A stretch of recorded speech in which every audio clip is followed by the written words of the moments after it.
Au Brésil, 87% de la population déclarent être chrétiens, c'est-à-dire qu'ils connaissent Jésus-Christ et au moins les bases de son enseignement évangélique. De plus, la grande majorité des 13% restants, qui affirment ne pas être chrétiens, ont entendu parler de Jésus au moins une fois dans leur vie. Mais saviez-vous que bon nombre de personnes dans le monde n'ont jamais entendu parler du Christ et ne savent même pas qu'il est le Messie, le Fils de Dieu venu pour sauver l'humanité du péché? Cela s'explique en partie par les différences culturelles entre les pays.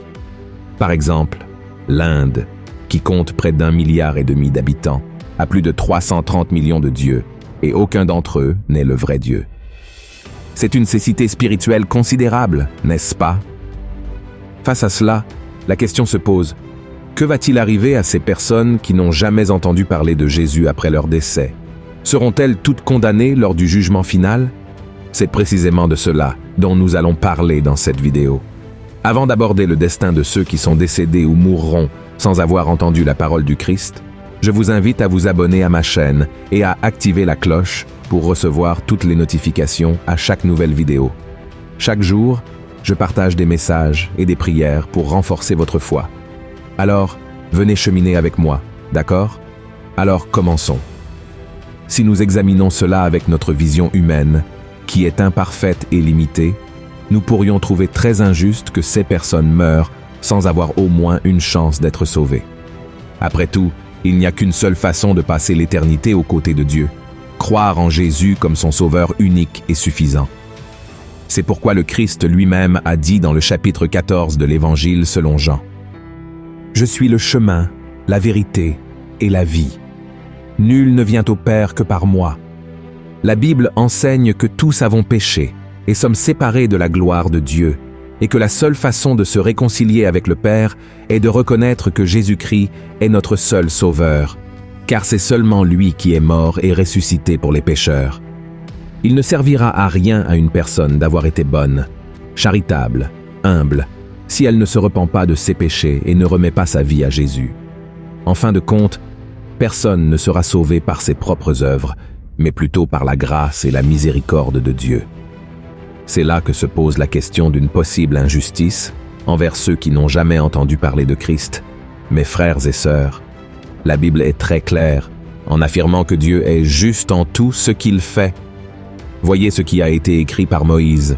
« Car je proclamerai le nom de l'Éternel. Rendez gloire à notre Dieu. Il est le rocher. Ses œuvres sont parfaites, car toutes ses voies sont justes. C'est un Dieu fidèle et sans iniquité. Il est juste et droit. Dieu connaît toutes choses et il sonde le cœur de chaque personne. C'est pourquoi il les jugera en fonction de la révélation qu'elles ont reçue. Par exemple, celui qui a entendu l'Évangile et l'a rejeté, Jésus a dit que cette personne est condamnée.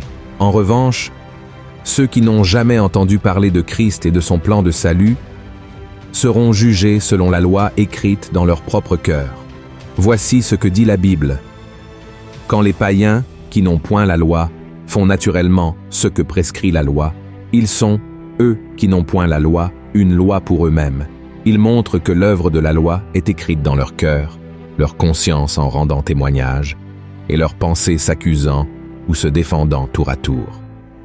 C'est ce qui paraîtra au jour où, selon mon évangile, Dieu jugera par Jésus-Christ les actions secrètes des hommes. Cela signifie que lorsqu'une personne fait quelque chose qui va à l'encontre des commandements de Dieu, elle sait instinctivement qu'elle a tort, même si personne ne lui a montré cela. Par exemple, tout être humain sait que tuer, mentir et voler sont des actes incorrects. De plus, la Bible affirme que Dieu se révèle à nous tous à travers la nature et les choses créées. Voyez ce qui est écrit. En effet, les perfections invisibles de Dieu, sa puissance éternelle et sa divinité, se voient comme à l'œil, depuis la création du monde, quand on les considère dans ses ouvrages. Ils sont donc inexcusables, puisque ayant connu Dieu, ils ne l'ont point glorifié comme Dieu, et ne lui ont point rendu grâce. Mais ils se sont égarés dans leurs pensées, et leur cœur sans intelligence a été plongé dans les ténèbres. La question, frères, n'est pas que certaines personnes n'ont pas entendu parler de Dieu. Elles savent qu'il existe, et le rejettent malgré tout par leurs actions. Ainsi, Dieu les laisse suivre les désirs pécheurs de leur cœur, pour qu'elles voient à quel point la vie loin de lui est inutile et misérable. Et si elles ne se repentent pas, elles subiront la punition méritée. Alors, frères, au lieu de débattre du destin de ceux qui n'ont jamais entendu parler de Jésus, nous, chrétiens, devrions faire de notre mieux pour qu'ils connaissent le message du salut. Le fait de savoir que les gens rejettent la connaissance de Dieu, révélée dans la nature et dans leur propre cœur, devrait nous motiver à annoncer l'Évangile, afin qu'ils puissent être sauvés de leurs péchés et tirés d'une éternité loin de Dieu en enfer. Bien sûr, nous ne pourrons pas atteindre tout le monde, même avec nos efforts. C'est pourquoi Dieu, qui est le plus intéressé à nous sauver, prévoit d'autres moyens pour que son message atteigne le cœur de chaque être humain. C'est exactement ce qui est arrivé à l'apôtre Paul sur le chemin de Damas, n'est-ce pas? Jésus lui est apparu dans une vision, car il savait que c'était la seule façon pour lui de se convertir. Et si vous cherchez sur Internet, vous trouverez de nombreux témoignages de personnes qui, comme Paul, ont eu une rencontre avec Jésus et ont fini par se convertir. Beaucoup d'entre elles ont eu des rêves, des visions, et même des apparitions du Christ lui-même, qui leur ont montré le chemin du salut.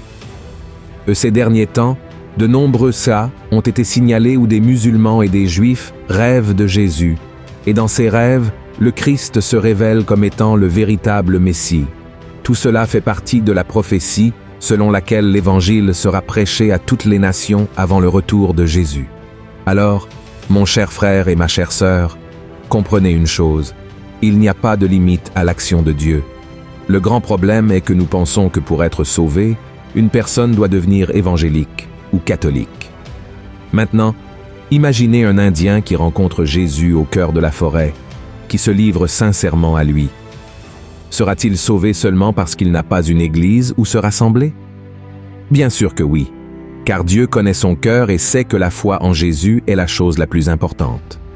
Ne limitez pas le pouvoir de Dieu et ne vous inquiétez pas de savoir ce qui va arriver à ceux qui n'ont jamais entendu l'Évangile. Au lieu de cela, consacrez votre énergie à prier pour eux et à prêcher dès que vous en avez l'occasion, en croyant toujours que Dieu est le plus intéressé à nous sauver. Amen. Voyons ce que dit la Bible. Qui veut que tous les hommes soient sauvés et parviennent à la connaissance de la vérité? Car il y a un seul Dieu et aussi un seul médiateur entre Dieu et les hommes, Jésus-Christ homme. Si vous avez apprécié ce message, partagez-le avec vos amis, votre famille et abonnez-vous à ma chaîne. Je vous attends dans la prochaine vidéo. Que Dieu vous bénisse.